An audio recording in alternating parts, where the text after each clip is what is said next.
عورت کی مرضی جانے بغیر ہر سال ایک بچہ پیدا کرنے کی فرمائش کرنا یہ جائز ہے عورت کے ساتھ؟ یہ غلط نہیں ہے؟ اگر عورت، میں بات مرضی نہیں کروں گی، اس کا مطلب یہ ہے کہ جو شوہر ہے یہ دونوں کی میوچول انڈرسٹینڈنگ ہوتی ہے، یہ میاں بیوی کی ایک انڈرسٹینڈنگ ہے، اس میں اس قسم کے نعرے ایکسیپٹیبل نہیں ہو سکیں گے۔ اچھا اگر آپ کو یہ لگتا ہے کہ آپ شادی سے پہلے کوئی بات چیت کر لیں، پھر تو مجھے لگتا ہے کہ اب نکاح نامے میں نا شوہروں کو یہ بھی لکھوانا پڑے گا، بیویوں سے پوچھنا پڑے گا کہ بھائی آپ کتنی اولاد مجھے دینا چاہتی ہیں؟ اگر آپ اولاد میری جتنی مجھے چاہیے، کیونکہ یہ میوچل انڈرسٹینڈنگ ہے، وہ مرد کہاں سے اولاد لائے گا؟ اگر کسی کو ایک کے بجائے 2 بچوں کی خواہش ہے اور وہ عورت نہیں چاہتی ہے تو مرد کہاں سے لائے گا؟ اللہ تعالیٰ نے تو اتنی خوبصورتی دی ہے کہ مرد کو ہر جگہ عورت کا اس قسم کے معاملات میں زیر دست ہے۔ مرد اگر چاہے گا تو اس کو ضرورت ہے اس عورت کی کہ وہ عورت کو کہے گا، یہ کام اس عورت نے اس کو کر کے دینا ہے، اس کی بیوی ہی نے اس کو اولاد دینی ہے۔ کتنا بڑا تحفہ ہے ایک عورت کے پاس کہ وہ اولاد کا تحفہ شوہر کو دیتی ہے، اور اگر اس میں کوئی پرابلم ہے، کوئی ایشو ہے تو اس پہ بات کی جائے گی، اس قسم کی باتوں کو روڈ پر لایا جائے گا۔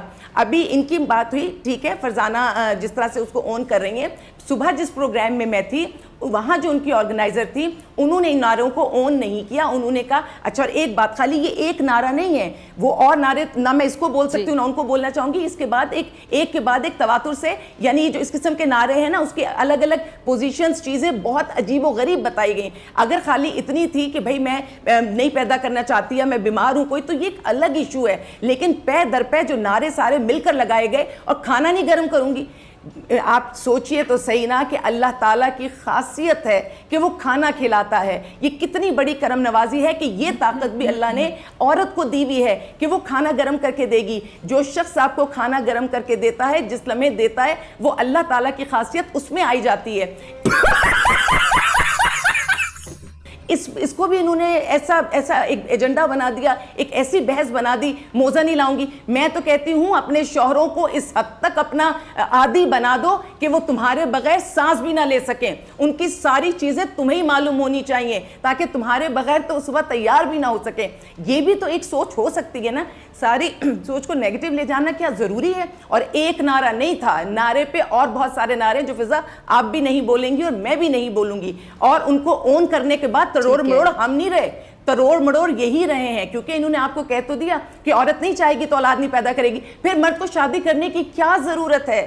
آپ اس وقت لیو ان ریلیشن شپ جیسے جو حالات ہیں، آپ اس ملک میں رہ رہی ہیں، ہم نے پہلے کبھی نہیں سنا تھا۔ آپ کہہ رہے ہیں اولاد بھی ہم آپ کو نہیں دیں گے، کھانا بھی ہم آپ کو نہیں دیں گے، موزہ بھی ہم آپ کو نہیں دیں گے۔ مرد کو کیا ضرورت ہے آپ کو نکاح میں رکھ کے آپ کا نان نفقہ اٹھائے؟ اچھا دوسری طرف چلے جاتے ہیں، چلے شادی نہیں کرتے، مرد بھی نہیں کرے، عورت بھی نہیں کرے، پھر وہ لیو ان ریلیشن شپ میں جائے گا تو کیا گلے کاٹ کاٹ کے 4 فٹ کے فاصلے پہ رکھیں گے؟ یا کراچی کا وہ واقعہ جو عورت نے مرد کے اپنے شوہر کے اوزا کاٹ کے کھڑکی سے باہر پھینکے؟ آپ سوچے تو صحیح کہ آپ سوسائٹی کو کس طرف لے کے جا رہے ہیں۔ ایک انتہائی محبت کا رشتہ دونوں میں ہے جس میں آپ مستقل آمنے سامنے کھڑا کریں گے۔ اللہ تعالیٰ نے مرد کو محتاج کر دیا عورت کا، اللہ تعالیٰ نے کہا بیوی ہی تمہیں اولاد دے گی، اور تم ایک صحت مند بیوی رکھو گے تو صحت مند بچہ لوگے، تم اس کو صحت مند نہیں رکھو گے تو تمہیں صحت مند اولاد نہیں ملے گی۔ پیسہ برباد پہن چک۔ پھر مرد مجبور ہے کہ اس ماں کی کوکھ سے ہی اس کی تربیت ہوگی اس کے بچے کی۔ آپ کس طرح سے ان چیزوں کو، اب اگر تم لوگ نئے ہو تو سبسکرائب کرو، وہ جو لال والا بٹن ہے اس کے ساتھ سکیم کرو یا پھر محفل جماؤ، مجھے نہیں پتا، بس کلک ہو جانا چاہیے۔